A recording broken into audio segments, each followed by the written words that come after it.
Бәріңізге сәлем достар, қайырлы күн. Менің каналыма қош келдіңіздер. Құрметті қыз-келіншектер, бүгін сіздермен осындай тойханаларда, жиындарда хит болып жүрген салаттардың бірі қытырлақ баклажан салатын дайындап көрсететін боламын.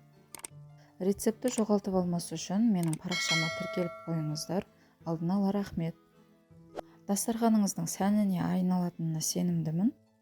Ең алдымен баклажандарды осындай үлкен бөлікке бөліп, үш бұрышты етіп турап алатын боламыз. Сонда салатымызда қуырған кезде әдемі болып көрінетін болады.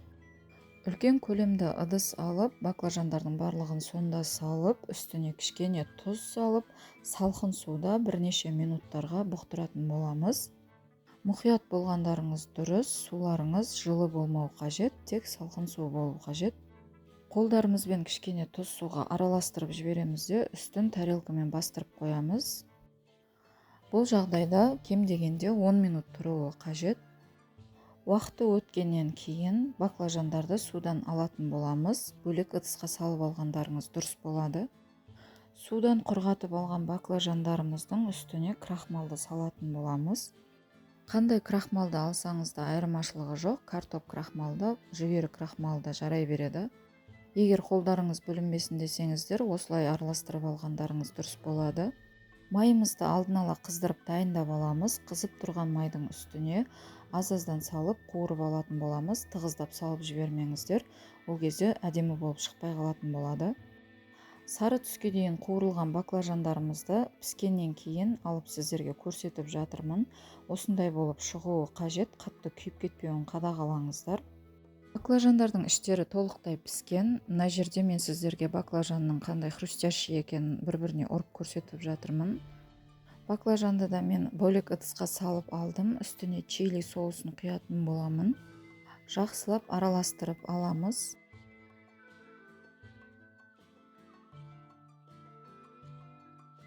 Чили соусына араласып дайын болған баклажандарымызды тарелкаға салып алатын боламыз. Үстіне салат жапырақтарын төсеп шығатын боламын. Сіздер өздеріңізге ұнаған аскөкті пайдалансаңыздар болады. Ол укроп болуы мүмкін, петрушка болуы мүмкін, кинза болуы мүмкін. Ол өзіңіздің таңдауыңызға байланысты. Үстіне қызанақтарымызды да қойып шығамыз. Қызанақтарды осылай үш бұрышты етіп турап алсаңыздар да болады. Болмаса чери қызанағын пайдалануларыңызға да болады. Үстіне әдемі көрініп тұру үшін творожный сыр қосатын боламын. Бұл жерде творожный сырдың фирмасы маңызды емес, өзіңіздің ұнатқаныңызды пайдалана берсеңіз болады. Мені тамашалап отырған құрметті көрермендер, маған тіркеліп кетсеңіздер, өйткені менің видеомды көрген кісілердің көбісі тіркелмей көреді екен. Каналыма тіркеліп, келесі шыққан рецепттерді жіберіп алмас үшін қоңырауды басып қойсаңыздар болады. Дәл осы кезеңнің от салаты да дайын болды деп айтсақ болады. Дәмін енді айтып жеткізу мүмкін емес, өздеріңіз істеп көрген кезде барып көз жеткізерсіздер. Ас болсын!